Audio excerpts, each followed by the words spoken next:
అందరికీ నమస్కారం. ఈరోజు కొన్ని విషయాలు మన లంగ్స్ గురించి తెలుసుకోబోతున్నాం. అంటే ఊపిరితిత్తుల సమస్య. ఊపిరితిత్తులు అనేవి ఏంటంటే దాని గురించి పెద్ద సైన్స్ మాట్లాడుకోవాలి, జనరల్గా చెప్తున్నాం. మనిషి పుట్టినప్పటి నుంచి చనిపోయినంత వరకు మనకు అవసరమైనది గాలి. సో అలాంటి గాలి కూడా మనుషుడు కలుషితం చేస్తాడు. ఇంకా చెప్పుకోవాలనుకుంటే డిఫరెంట్ కెమికల్స్ రిలేటెడ్లో ఉండేవన్నీ తీసుకోవడం వల్ల ఆ శరీరం మారిపోయింది. ఆ లోపల ఉండే లంగ్స్ విధానం తెలియట్లేదు. మన అదృష్టం ఏంటంటే లోపల ఉండే భాండాగారం తెలుసుకోకుండా బయట ఉండే విషయాలు ఎవరిని గాలి గురించి నీరు గురించి అర్థం చేసుకుంటున్నాం. కానీ అది లోపలికి వెళ్తే నా లోపల ఉండే లంగ్స్ కానీ గుండె కానీ ఇంటెస్టైన్ కానీ ఎలాంటి ప్రాబ్లమ్స్ పడతాయి అనేది ఎవ్వరికీ అర్థం కాకుండా ఉంది. అందుకు ఈరోజు ఆ విషయం చెప్పడం చూస్తున్నాం.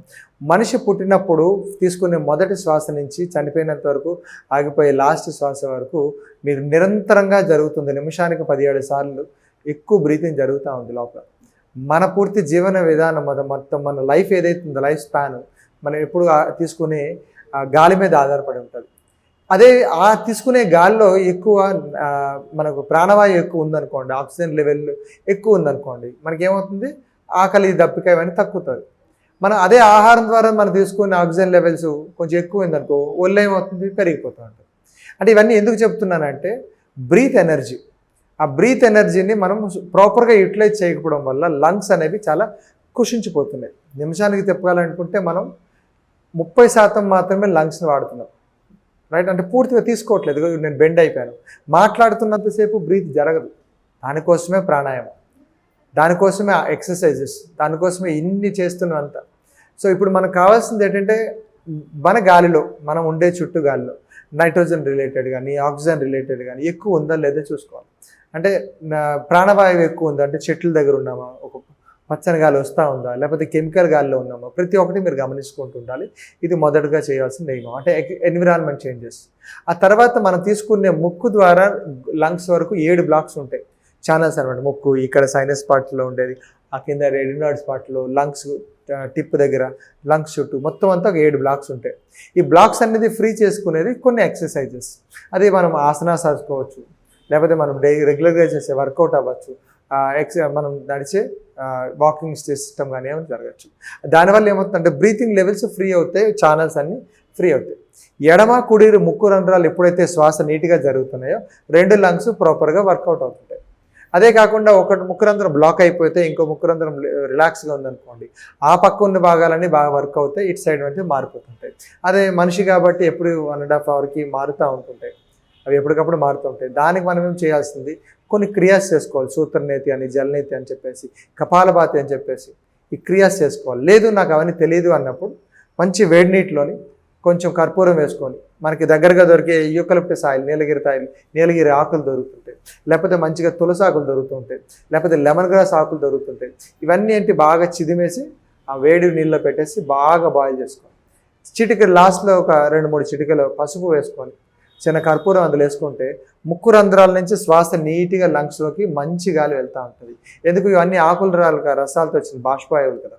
సో ఇవన్నీ లోపలికి వెళ్ళిన తర్వాత ఏమవుతుంది, మనకి లంగ్స్లో కొంచెం కూల్నెస్ ఏర్పడతాయి. ఇప్పుడు రానున్న కాలం అంతా వర్షాకాలం కాబట్టి మనం ఎప్పుడు కూడా మన లంగ్స్ని యాక్టివేట్ చేసుకుంటూ ఉండాలి. ఎందుకు, మ్యూకస్ లెవెల్స్ ఎక్కువ పెరుగుతూ ఉంటాయి. మ్యూకస్ ఎప్పుడైతే పెరగడం వల్ల ఆటోమేటిక్గా ఏమవుతుంది, ఈ గుండె దగ్గర ఉండేదంతా నీరు చేరిపోతే మనం బద్ధకంకి వెళ్ళిపోతాం. అలాంటివన్నీ దూరంగా అవ్వాలంటే స్టార్ట్ వర్కౌట్. ఈ వర్షాకాలం ఒళ్ళి వచ్చే ఏదైతే వసంత ఋతువు, శిశిర ఋతువు, వీళ్ళన్నిటిలో కంపల్సరీ మనం పెంచుకోవాల్సింది కొంచెం బ్రీత్ ఇన్ ఫ్రీ అవ్వాలి. ఆ బ్రీత్ ఇన్ ఫ్రీ అవ్వడానికి వాము చాలా బాగా పనిచేస్తుంది. ఇంకా చెప్పుకోవాలంటే పుదీనా కొంచెం వాసన చూసినా సరిపోతుంది. బయట మనకి పుదీనా పువ్వు అని దొరుకుతుంది, వాము పువ్వు ఉంటుంది, కర్పూరం ఉంటుంది. ఈ 3 ద్వారా లిక్విడ్ తయారు చేసుకోవచ్చు. సో అది కూడా బాగా పనిచేస్తుంటుంది. నీలగిరి ఆకులు ఎప్పుడు కూడా మనం చిదిమి పెట్టుకోవడం, తులసి ఆకులు చిదిమి వాసన చూడడం, లేకపోతే గంధాన్ని వాసన చూస్తుండడం వల్ల ఈ తుమ్ముల సమస్యలు, లేకపోతే ఈ లంగ్స్లో ఉండే ఉబ్బసం, ఆయాసం అనేది అలాంటివన్నీ పోతుంటాయి. తులసి ఆకులు మంచిగా గోరువెచ్చగా చేసుకొని ఒక టీ లాగా, తులసి టీ లాగా మనం రెగ్యులర్గా తీసుకుంటే లంగ్స్ హాయిగా ఉంటుంటుంది. అదే తులసి ఆకును కొంచెం చాలామంది పంచతులసి అమ్ముతుంటారు, లేకపోతే తులసి డ్రాప్స్ అమ్ముతుంటారు. ఆ డ్రాప్స్ నీటిలో వేసుకొని తీసుకోవడం వల్ల లంగ్స్ అంతా ఫ్రీ ఉంటాయి. ఇప్పుడు వర్షాకాలంలో ఏంటంటే స్టేల్ ఫుడ్ అనమాట, అంటే ఇది ఫ్రిడ్జ్లో పెట్టుకునేవి అవన్నీ దూరం చేసేసి అప్పటికప్పుడు ఫ్రెష్గా సూప్స్ తయారు చేసుకోవడం, కూరలు కానీ ఇవి కానీ అవన్నీ ఎప్పుడైతే మనం ఫ్రెష్గా తినడం వల్ల లంగ్స్లో చాలా మంచి చేంజెస్ జరుగుతూ ఉంటాయి. అండ్ మోరోవర్ చిన్నపిల్లలు అయితే బాగా ఆడించండి, నువ్వుల నూనె బాగా ఒంటికి పట్టించి బాగా ఆడించండి, తద్వారా లంగ్స్ ఫ్రీ ఉంటాయి. పెద్దవాళ్ళు అయితే ప్రాణాయామం, యోగాసనాస్ కానీ లేకపోతే వాళ్ళకి అవసరమైనదా లేకపోతే అవకాశం ఉన్నంత వరకు చేయగలిగినంత వరకు ఉండే ప్రతి ఒక్క ఎక్సర్సైజ్ చేయాలి. పెద్దవాళ్ళు కపాలభాతి ప్రాణాయామం, లేకపోతే ఇంకా చెప్పుకోవాలంటే సూత్రనీతి, జలనీతి క్రియలు కానీ, ఇంకా చెప్పుకోవాలనుకుంటే యోగాలో ప్రాణాయామం రిలేటెడ్ ఉంటుంది, భస్త్రికా ప్రాణాయామం, ఇలాంటివన్నీ చేసుకోవాలి. సుఖ ప్రాణాయామం అంటారు, అనులోమ్ విలోమ్ అంటారు. ఇవన్నీ వాళ్ళకి అవసరమైన విధానం. ఎందుకంటే చాలా ఎక్కువ పరిగెట్టలేరు, ఎక్సర్సైజ్లు ఎక్కువ చేయలేరు కాబట్టి అలాంటి వాళ్ళు ప్రాణాయామాన్ని ఎక్కువగా తీసుకొని చేయాలి. ఇవన్నీ ఎందుకు చెప్తున్నానంటే ప్రాణశక్తి మనకి బ్రీత్ ద్వారా అందుతుంది, అది ముక్కు ద్వారా జరుగుతుంది, లంగ్స్ వరకు వెళ్తుంది. లంగ్స్ వల్ల ఆర్గాన్స్ అన్నీ బాగా ఉంటున్నాయి. అండ్ తర్వాత గుండెకి సరఫరా రక్తం బాగా వెళ్తుంది, కేంద్ర నాడి వ్యవస్థ పనిచేస్తుంది కేవలం గాలి వల్ల. సో అలాంటి ఆక్సిజన్ ఎక్కడైతే మన పార్కుల్లో కానీ లేకపోతే పంచర్ పొలాల దగ్గర ఎక్కడ దొరుకుతుంటే వీళ్ళని ఎక్కువ తీసుకోండి. అది తీసుకోవడం వల్ల ఏమవుతుంది, చాలా మంచి అంటే లంగ్స్కి మంచి ఎక్సర్సైజ్ జరుగుతుంది, ప్రాపర్ కార్బన్ డైఆక్సైడ్ రిలీజ్ అవుతుంది, బాడీ లోపల ఆక్సిజన్ లెవెల్స్ బాగా పెరుగుతూ ఉంటాయి. తద్వారా ఆకలి అనేది ఎంత ఉండాలో అంతే ఉంటుంది, దాహం ఎంత ఉంటుందో అంతే ఉంటుంది. ఇవన్నీ ఒక ప్రక్రియ, ముక్కు ద్వారా లంగ్స్ వరకు జరిగే ఒక మంచి ప్రక్రియ. దాని ద్వారా శరీర అంగాలు శుభ్రపడుతుంటాయి. అదైంది, నోటి ద్వారా మన స్టమక్ అంతా ఫ్రీ అవుతుంది. అంటే ఈ రెండు విధానాల్లో ఎప్పుడైతే మనిషి అర్థం చేసుకుంటాడో రోగాల నుంచి వీలైనంత వరకు తక్కువ జరగడం జరుగుతుంది. సో ఇలాంటి ఏవైతే ఈ ఊపిరితిత్తుల సమస్యలు ఏవవుతున్నాయి, చిన్న చిన్న చిట్కాలు వాడి పెద్ద పెద్ద సమస్యలు తగ్గించుకొని ప్రతి ఒక్కరు ఆరోగ్యంగా ఉంటారని కోరుకుంటున్నాం.